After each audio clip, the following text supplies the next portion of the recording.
Eu vou me apresentar então, pessoal. Quem está assistindo a live pela primeira vez, manda aí um rainho, manda um raio, não manda um joinha não, porque senão a gente não sabe quem foi. Quem está assistindo pela primeira vez, manda um raio aí para a gente ver.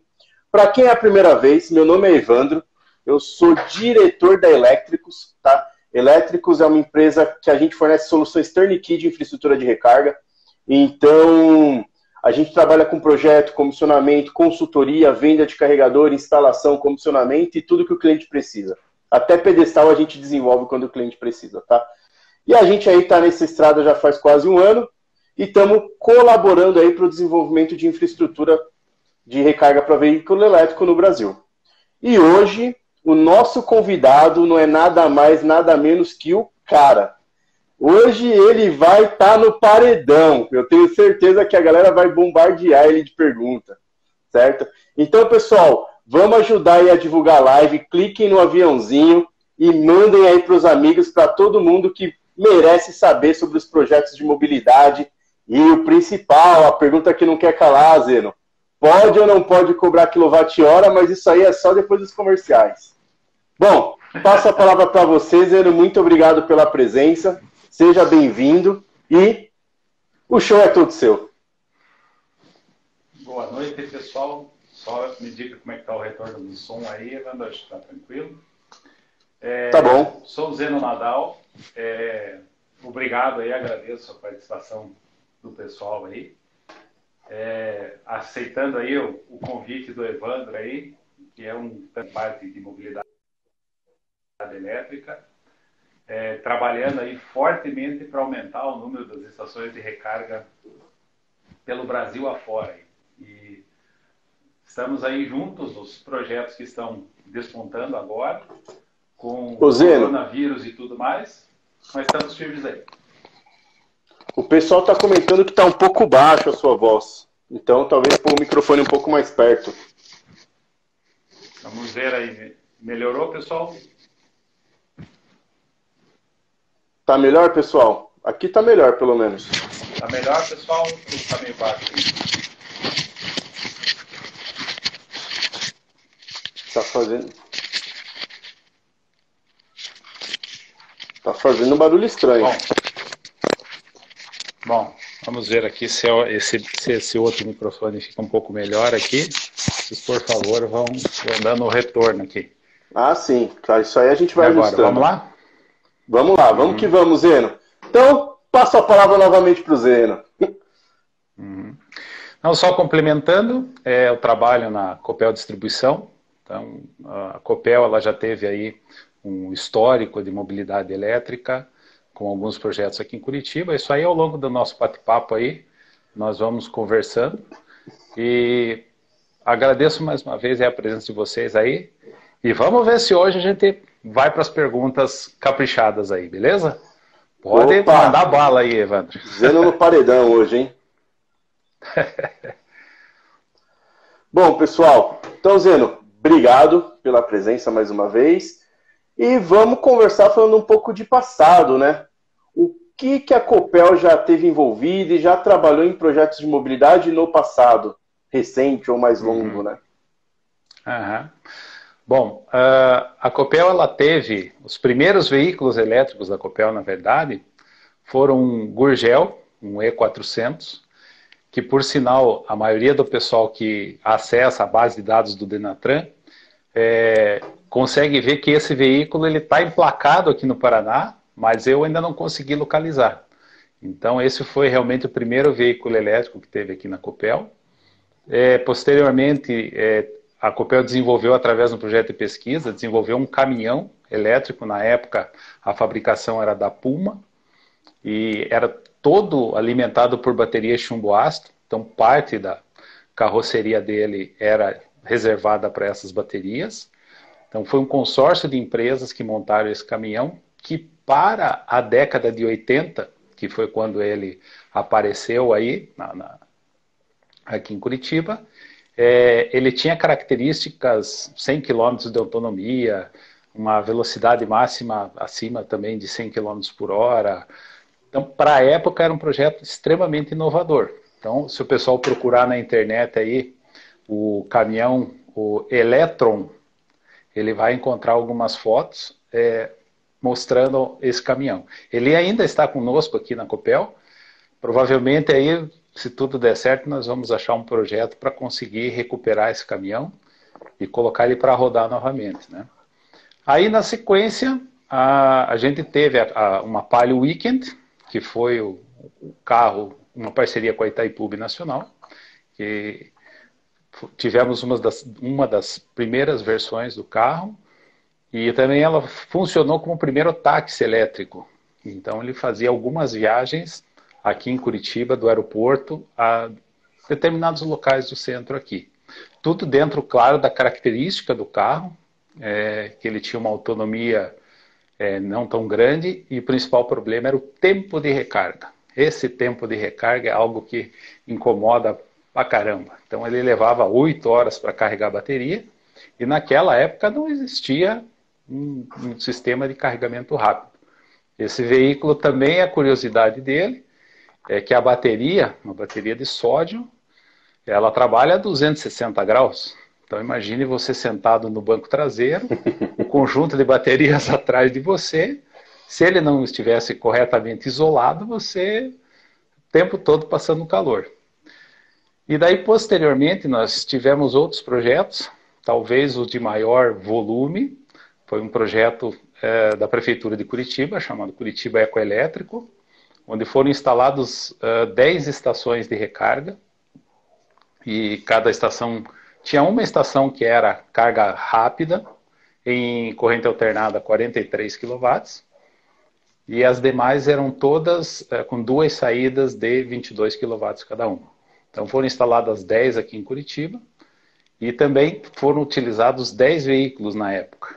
Então nós tínhamos o Renault Zoe, a Kangoo e o Twizy. Então cada tipo de veículo tinha a sua utilização.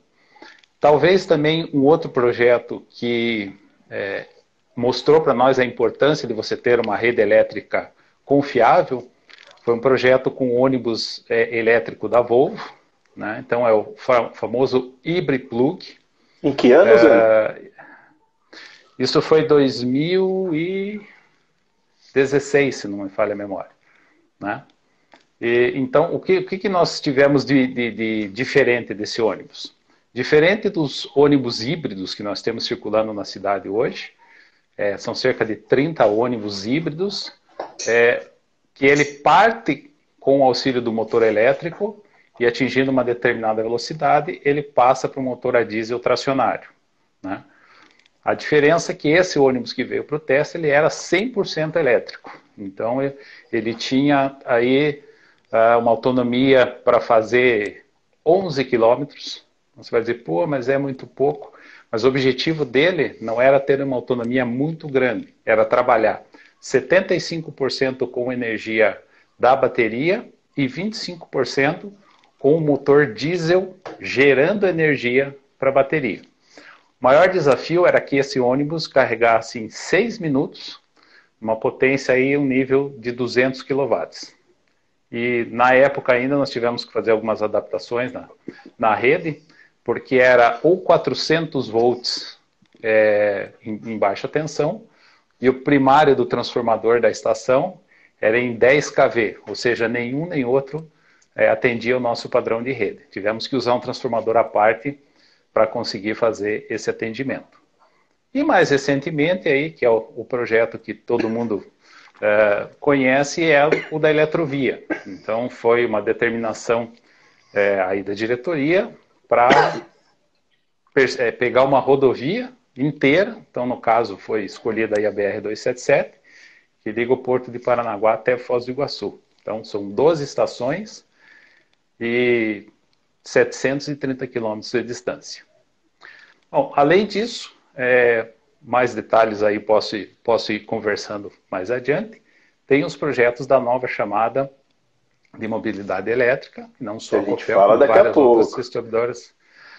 A gente vai falar daqui a pouco. Então esse é o histórico da Copel na questão da mobilidade. Eu entrei trabalhando com isso no projeto no Curitiba Ecoelétrico. Não peguei a parte da Palio elétrica e nem a parte do caminhão. Essa é muito antiga para mim, inclusive. Entendi, Zé. E falando já desse projeto, né, da maior eletrovia do Brasil, que liga Paranaguá até Foz do Iguaçu, quando a Copel decidiu fazer esse projeto, assim, eu não sei o que você pode falar, tá? O que você não puder pode ser franco e falar, gente, isso eu não posso falar, mas qual que era o grande objetivo e dentro desse projeto, o que vocês conseguiram colher de ensinamentos, de conhecimento e o que vem, sem entrar nos projetos futuros, mas o que foi criado a partir daí? Bom, então o principal objetivo, na época a gente batia muito nessa questão, falando que era o caso clássico do ovo e da galinha. Então você não tinha veículos elétricos porque não tinha estrutura de recarga, e você não montava estrutura de recarga porque havia muito poucos carros elétricos em circulação. Claro que isso coincidiu com o lançamento, depois do Salão do Automóvel principalmente.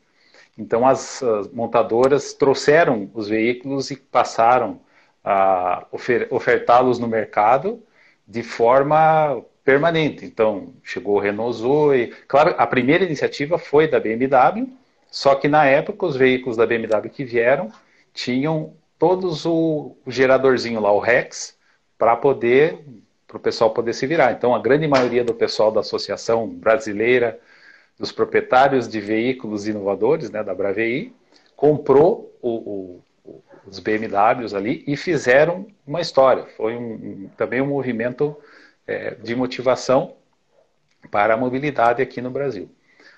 Então daí surgiu a ideia de escolher uma rodovia, né, para fazer essa implantação. A BR-277, ela, na verdade, interliga duas cidades muito importantes, uma pelo lado do porto de Paranaguá, né, pela questão de exportação, um porto importante, claro, para todo o Brasil, passando por Curitiba e chegando em Foz do Iguaçu, que é uma cidade que tem as fronteiras próximas ali com o Paraguai, com a Argentina, e também uma cidade com as Cataratas do Iguaçu, que é uma atração turística extremamente conhecida no mundo todo. Então a ideia era verificar qual seria o modal que iria trafegar por essa rodovia. Então na época foram escolhidas as estações de carga rápida com 3 opções de plugs, né? Então nós temos os plugs aí, o carregamento AC até 43 kW, o carregamento em corrente contínua padrão CHAdeMO ou CCS tipo 2 para 50 kW. Então montamos aí essa estrutura. Do ponto de vista da distribuidora, nós tivemos muita informação e percebemos a dificuldade que teríamos para os desafios futuros. Por quê? Todas as estações são alimentadas em 380 volts. Aqui no Paraná, o nosso padrão é 127, 220 volts. Então, todas essas estações teriam que ter ou um transformador de distribuição exclusivo ou um autotransformador. Então, esse foi o primeiro desafio. Posteriormente, a escolha dos locais para a instalação dessas estações. Qual seria o critério que nós estaríamos adotando para fazer essa seleção? Então, nós escolhemos os clientes da Copel ao longo da rodovia e fizemos uma seleção prévia baseado no que existia de atrativos, né, no entorno dessas estações. Então, restaurante, hotel, principalmente comunicação, segurança. Então, uma série de fatores aí para permitir a escolha. E, claro, pontos importantes que, num primeiro momento, podem até ser irrelevantes. Mas quando se fala de veículo elétrico, tem tudo a ver. Topografia do terreno. Então, se você tem serras no meio do caminho, o sentido de ida ou vinda, aonde está a serra. Nós temos exemplos nos trechos onde não existe rede elétrica. Então, tudo isso foi desafios que culminaram em algumas particularidades ao longo aí da eletrovia. Uma delas, tem uma estação, por exemplo, que ela é atendida com uma linha exclusiva. O que isso significa? Significa que o local ele recebe a alimentação de uma subestação e a rede tradicional de alimentação. E a estação de recarga, ela tem um transformador ligado numa linha que vai até a subestação sem mais ninguém pendurado nela.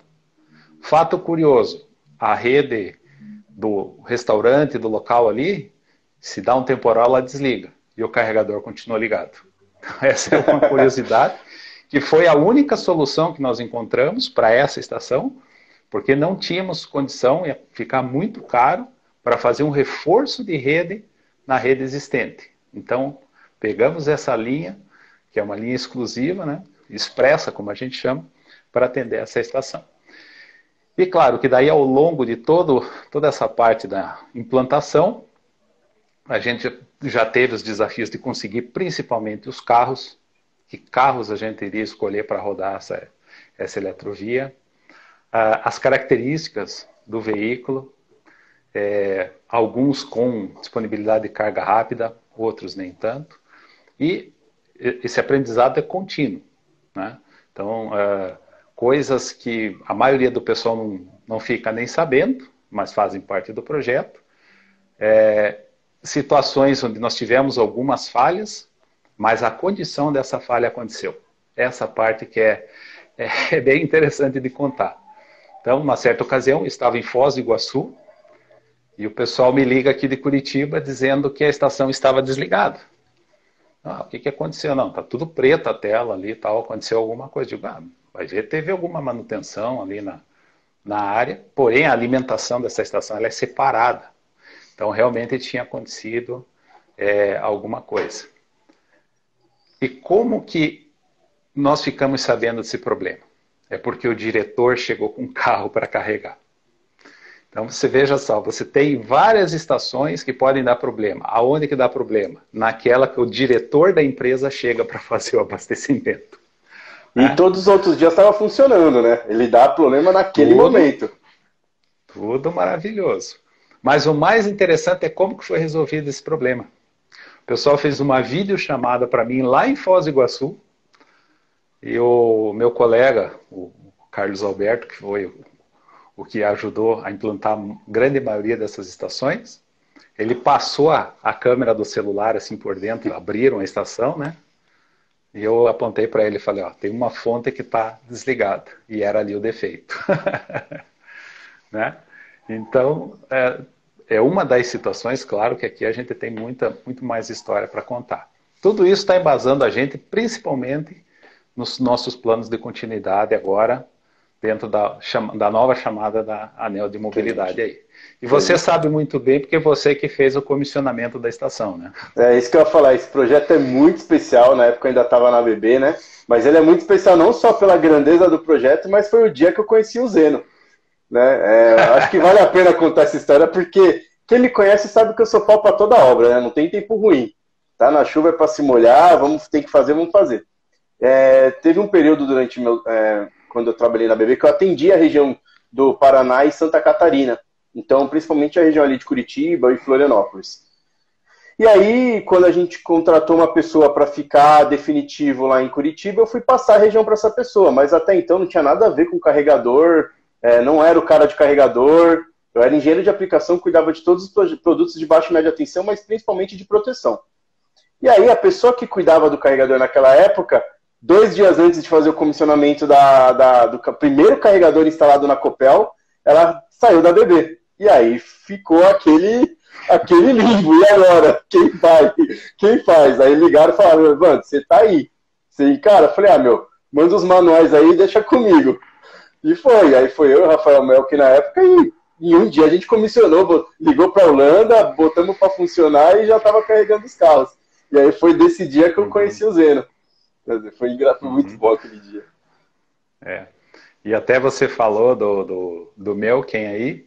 O comissionamento de Paranaguá foi muito interessante porque nós tínhamos prazo.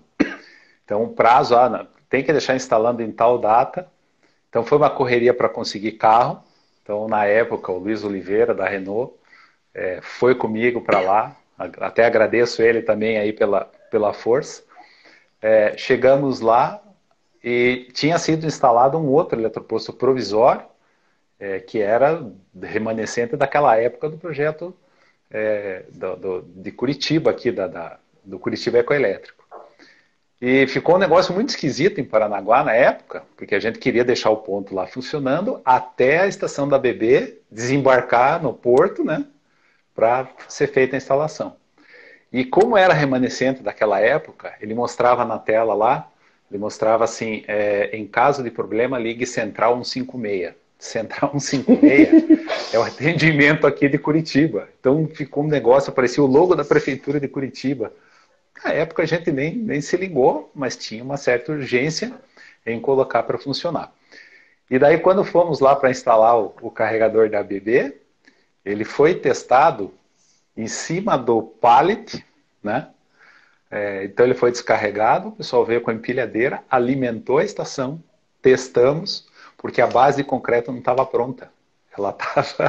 Ela tava muito fresca ali ainda para você fazer a instalação. Então, esses detalhes agora, depois da inauguração e tal, a gente vai contando aí. Teve que pedir autorização para a Holanda, porque teoricamente depois que você instala um carregador DC, você passa a localização dele geográfica, coordenadas, tudo. E teoricamente você não pode mais mexer. E explicar isso para a Holanda, então. Explicar que é comissionar o carregador num pallet e depois instalar no lugar certo. Exatamente. Zeno, e deixa eu te fazer uma pergunta. Eu bati muito aqui durante a semana de mobilidade elétrica nesse assunto e da importância de você ter os carregadores gerenciáveis, que é o quê? Você ter acesso aos dados dele em tempo real. Como vocês sentem isso no projeto que vocês têm? Como que vocês trabalham com isso? Todos os carregadores, não precisa falar fabricante, marca nem nada.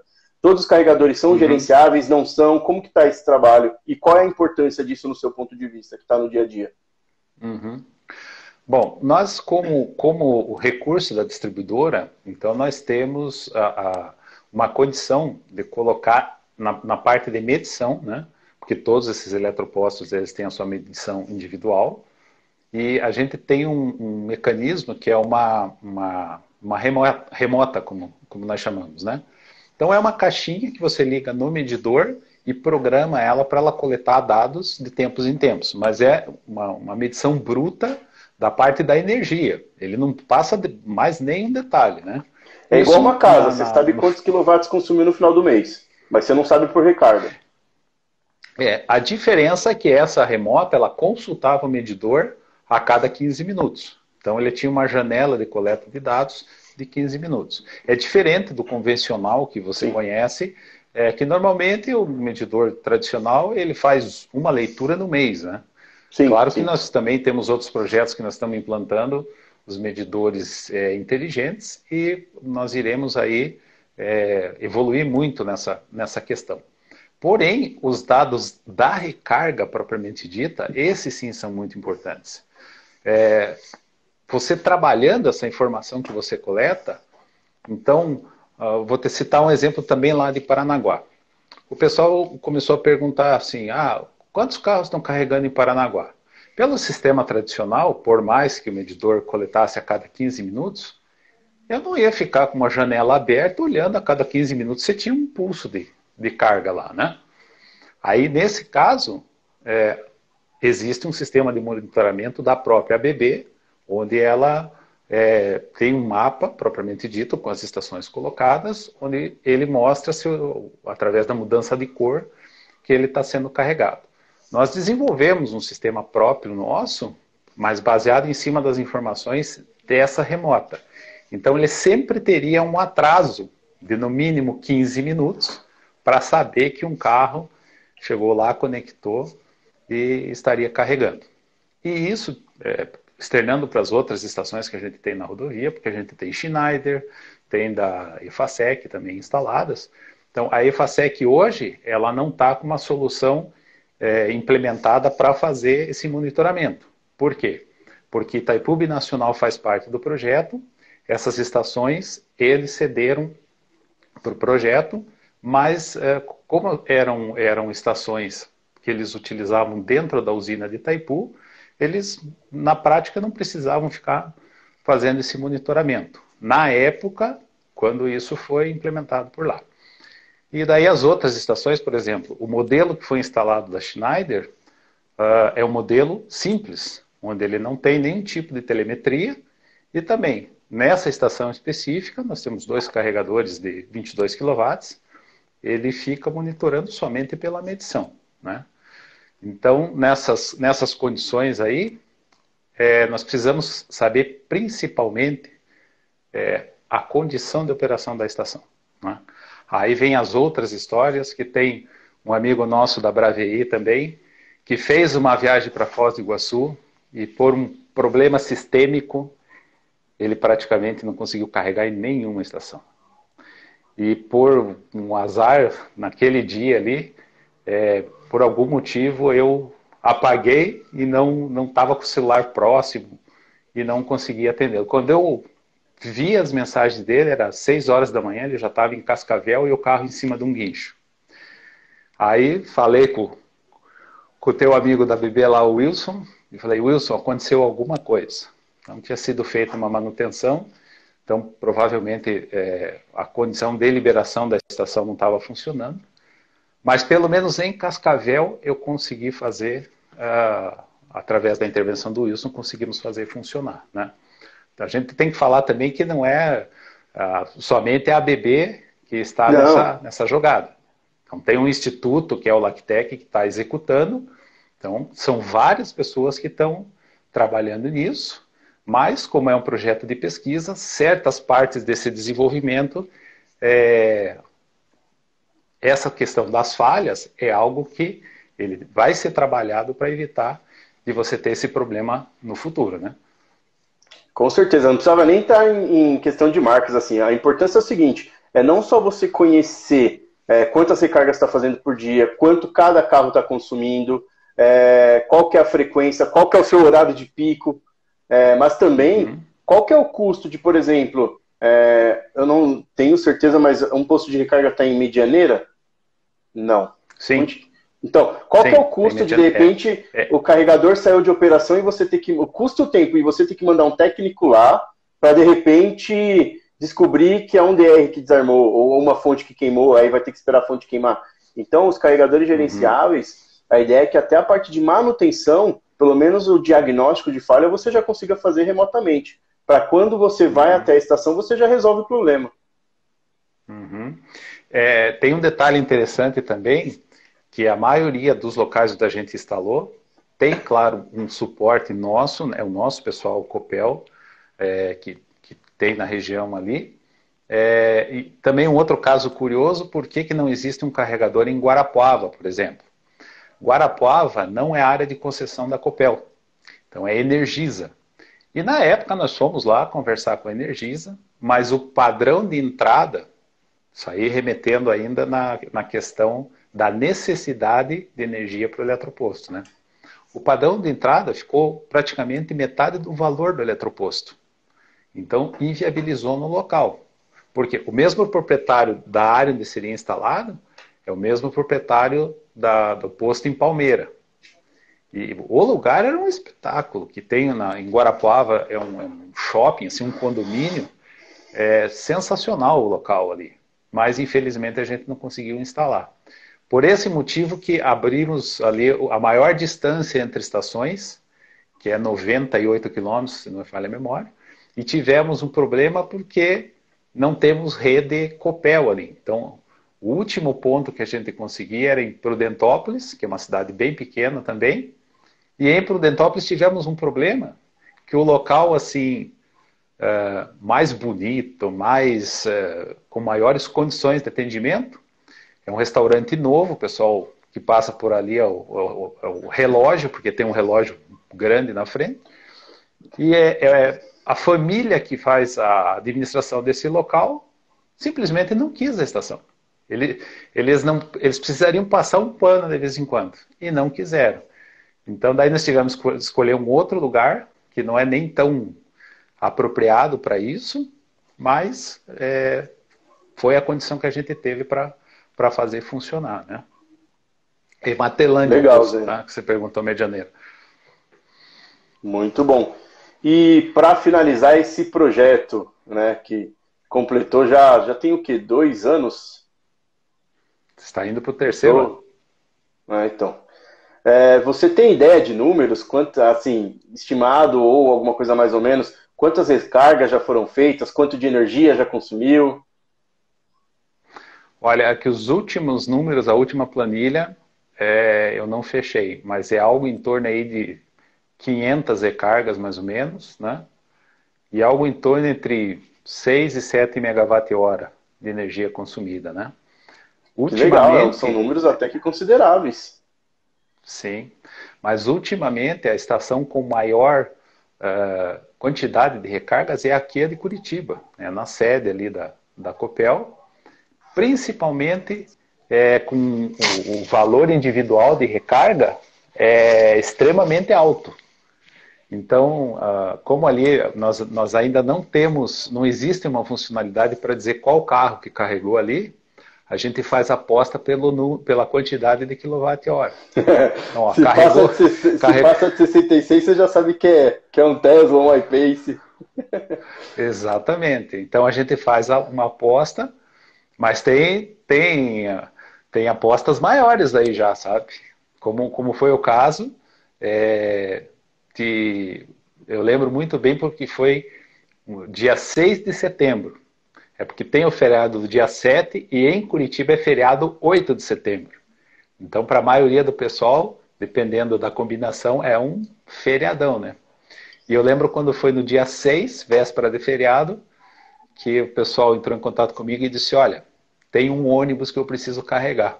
Posso ir aí? Pode, né? Esse ônibus ele ficou carregando quase até 10 horas da noite. Era um ônibus de teste da BYD, e eles tiveram um problema no carregador da garagem. E foram com o ônibus lá para carregar. O detalhe, mais uma experiência aí dentro do projeto. A altura da estação ali do quilômetro 3 era muito baixa para o ônibus, porque as baterias são em cima, né? Ficou um varal, coisa mais linda de se ver, porque a gente esticou o cabo, o que deu, conseguimos conectar no ônibus e ele carregou de forma perfeita. Depois, analisando o relatório de recargas, nós vimos que tivemos mais visitas desse ônibus ali, sem prévio aviso. Simplesmente chegava, encostava e carregava. Ô Zeno, vou ter que fazer um salve aqui. Sabe quem entrou para te assistir? Um cara pouco técnico, um tal de Clemente. Um cara especialista nesse carro aqui? Acho que né? Cara especialista nesse carro aí, ó. O cara que então, fala para todo mundo que teve o pior, melhor carro elétrico, que agora tem outro dono, né? Eu vi uma pergunta ali que acho que deve ter chego aí para você, que diz que se houver uma guerra nuclear, só sobrevive as baratas e o IMEV. Já vamos falar deles, Zeno. Obrigado, então vamos o que passou agora de projeto, né, deixar no presente. E vamos falar agora do presente e futuro, né? Como que estão os projetos de mobilidade aí, não só aqueles que a Copel está tocando, mas todos que vocês têm interação? Eu acho que depois que passar essa leva, vai demorar um tempo para a gente ter tanto investimento como a gente vai ter agora, né? Com a chamada 22 da ANEEL. Como que vocês estão inseridos? O que você tem visto? Como tem sido? Bom, dos novos projetos agora, do ponto de vista da ANEEL, a grande diferença é que eles motivaram a entrada de outras empresas dando contrapartida dentro desses projetos. Então, claro, como foi, acho que uma das primeiras chamadas da ANEEL, permitindo isso. Então, o que passou a acontecer foi que talvez algumas empresas não tenham entrado em determinados projetos por não entender o tempo para você formar um consórcio, né? Porque essas chamadas da ANEEL, elas são todas um período muito curto para você ter tudo funcionando. E um consórcio, ele demanda a criação de um CNPJ exclusivo, demora isso para sair. Então, algumas empresas ficaram de fora porque viram que não ia dar tempo. Mas, de todo o conjunto de distribuidoras, todos os projetos que foram apresentados, a tendência é que a gente trabalhe muito fortemente para fechar esses caminhos, então, eletrificar efetivamente essas rodovias. Então, nós temos o exemplo do projeto aí da Celesc, que eles já estão numa segunda fase, com a instalação de mais estações, e nós sentamos na mesa com eles para fazer a complementação do caminho ali na sequência de Joinville até Curitiba. Porque o que tem ali no meio do caminho? Tem uma serra e, meu amigo, ela consome um monte da energia do veículo. É uma boa de uma serra. Exato. O Rodrigo está aí, o Rodrigo participando com a gente aí. Então, ele soube... nós fomos até Florianópolis, num evento de veículos elétricos na Universidade Federal. A descida foi uma maravilha, sobrou bateria, né? Mas na volta, meu amigo, eu me assustei. Eu como carona, ele com o i3 dele, e mandando bala ali, e o Rex sofrendo para subir a serra ali, né? Então, nesse sentido, nós estamos conversando junto com a Celesc para colocar. A Celesc coloca um ponto no pedágio, que é praticamente na divisa do estado, e nós colocamos um outro carregador já no final da serra. Então, isso para acabar com aquele problema desse ponto crítico aí. É uma distância de quantos quilômetros, Eno, para quem não conhece? No caso, Curitiba-Joinville, são 130 quilômetros mais ou menos, tá? Mas o trecho crítico, a distância não é muito grande. Mas você sai praticamente do nível do mar para 900 metros de altitude. E é uma serra muito, muito pesada. Então, o veículo elétrico realmente, ele consome bastante. E depois, como o Rodrigo está falando aí, são acho que 30 quilômetros de serra, mas uma diferença bastante grande. Sim. E daí também teve uma pergunta que eu vi passando na questão da interligação com a Regis Bittencourt, né? A questão da Regis, a gente, para o lado do Paraná, ele está mais fácil do que para o lado de São Paulo. A distância dentro do Paraná, ela é menor. Agora, o detalhe é que nós precisamos colocar uma estação num local diferente do que a gente tem hoje na Copel. Porque tem gente que vem de São Paulo para Santa Catarina e pega o contorno, o desvio para você carregar é muito grande.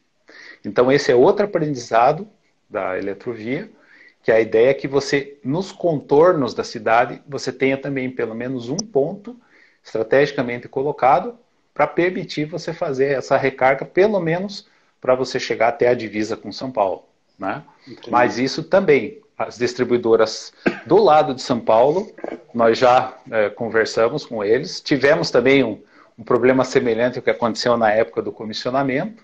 Então, nós tínhamos um colega que saiu da distribuidora de São Paulo, mas de qualquer maneira, e descendo para frente de Florianópolis ali, nós temos, a Copel ela tem um projeto com a Universidade Federal de Santa Maria, e a Universidade Federal tem um outro projeto com a Companhia de Energia do Rio Grande do Sul.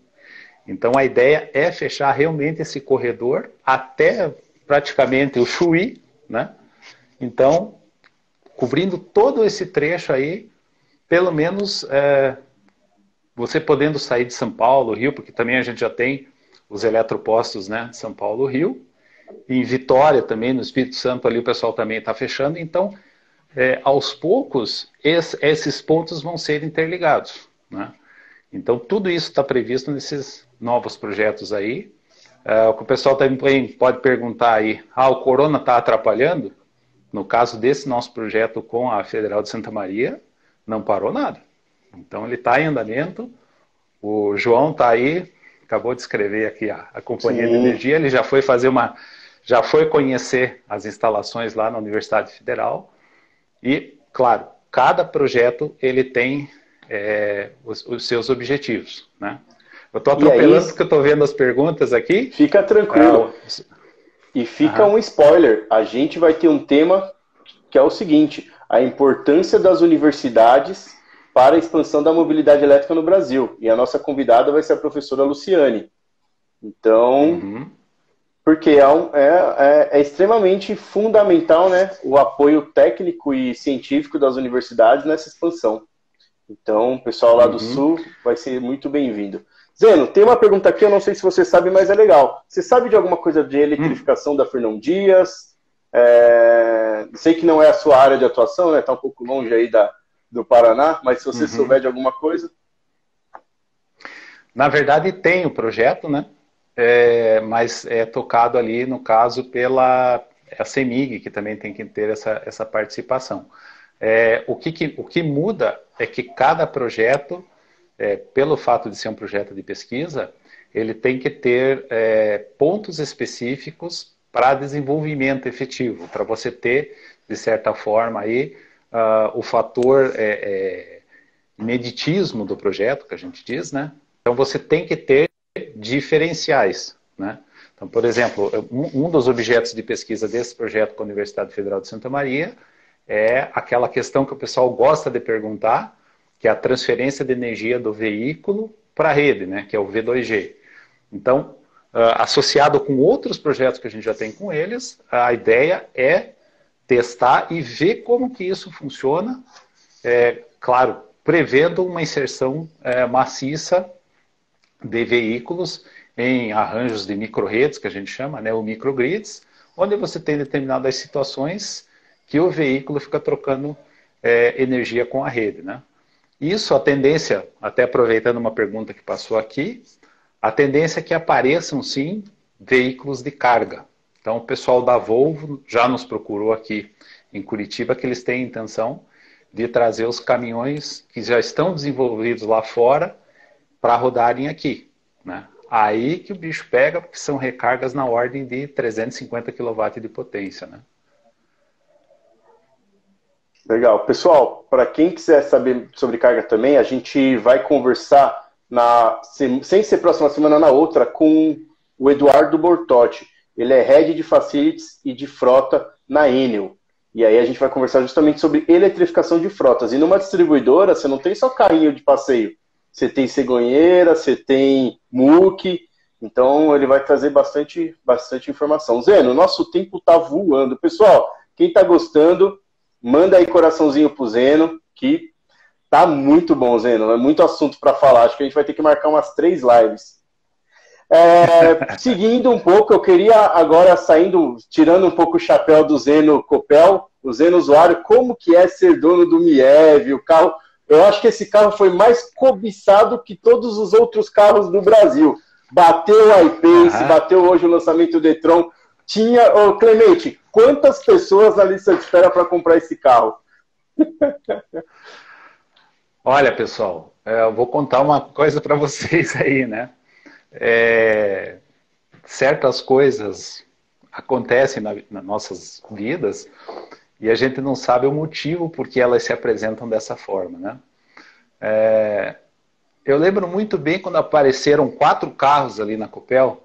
Então, 2 Volvo híbrida, 2 e 3, e um pessoal agitado, um pessoal maluco ali e tal, e todo mundo nos carregadores ali. Foi ali que eu tive, acho que, o primeiro contato com o pessoal da Bravei, né? Então, eu fiquei naquela, não, porque é associação, porque foram os pioneiros e tal. Só que daí você vai conhecendo melhor essas pessoas. Você vê que realmente, muitas vezes o pessoal diz assim, não, esse pessoal aí tá cheio da grana, não sei o quê. E não é isso.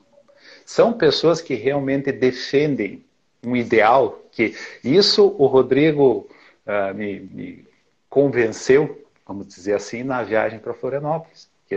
Ele disse assim, nós temos que defender as causas da mobilidade elétrica, não é porque o cara quer ter um carrão, aquela coisa toda.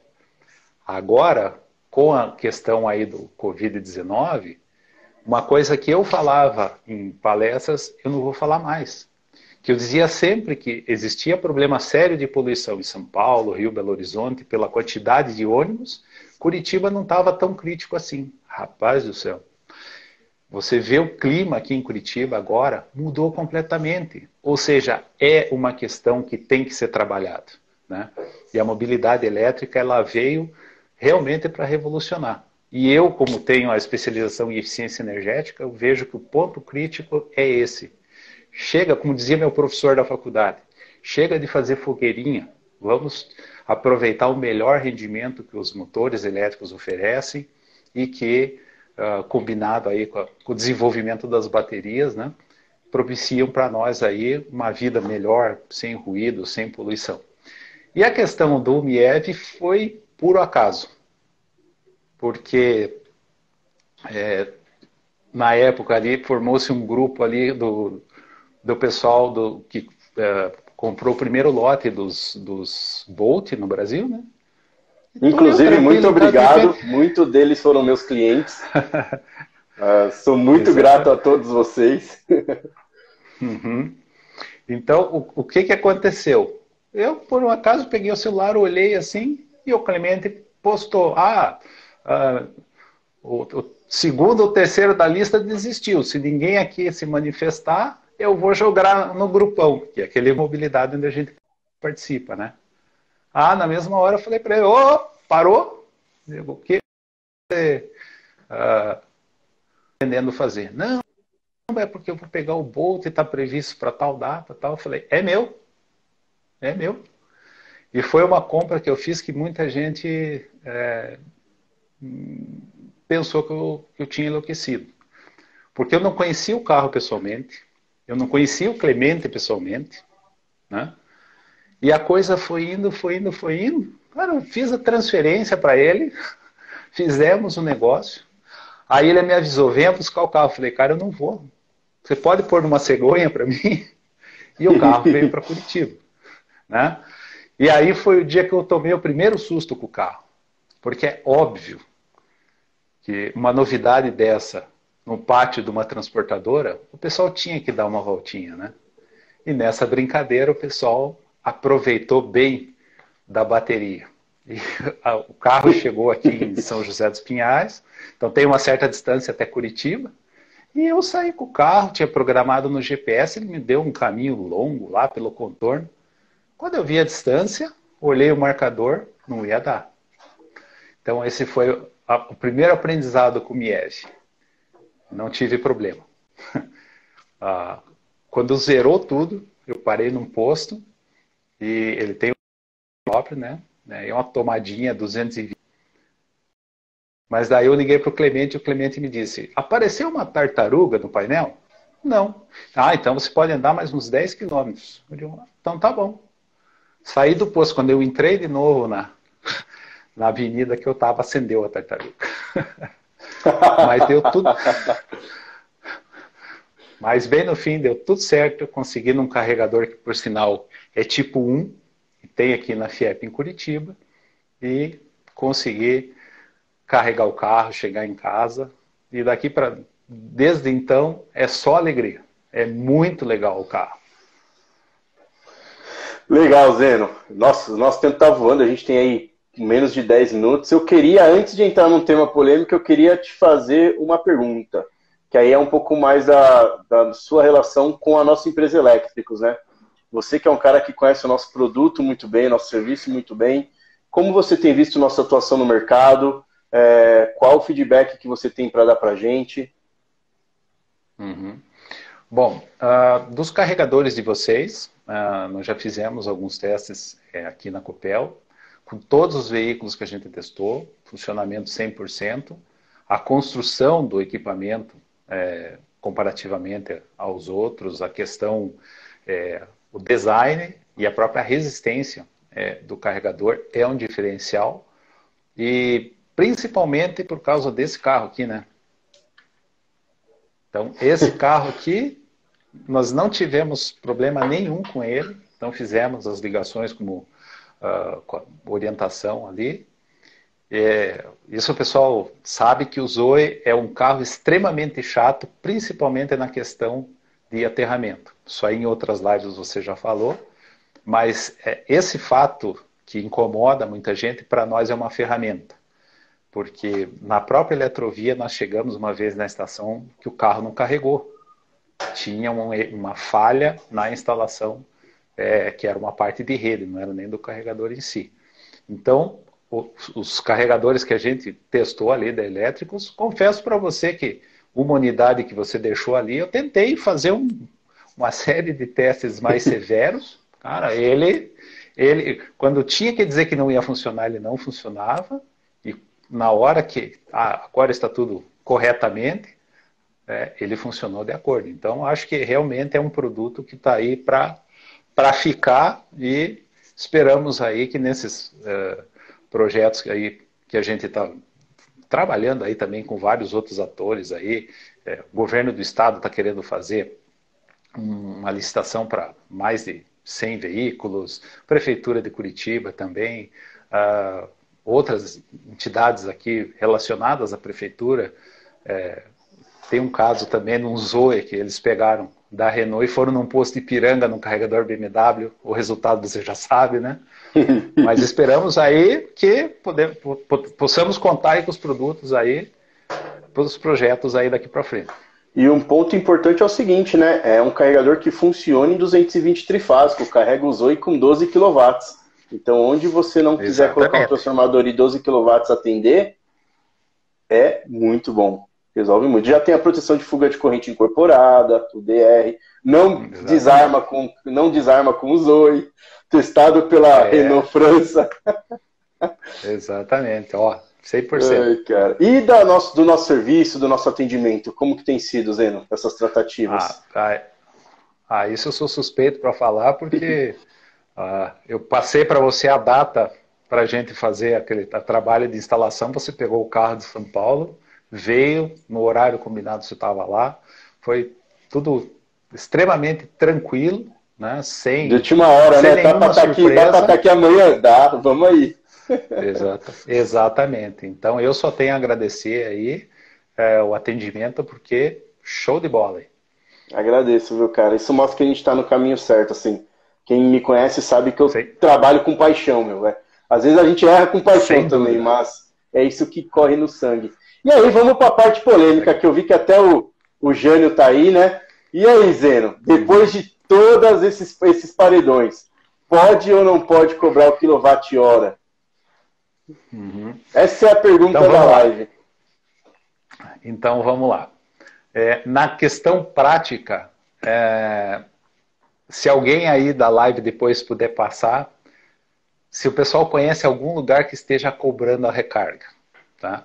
Não diretamente, óbvio, porque quando você vai no mercado, você vai num shopping, o carregador está instalado numa área de valet, ele está numa área diferente. Então você não paga, na verdade, a recarga, você paga o valor de estacionamento, né?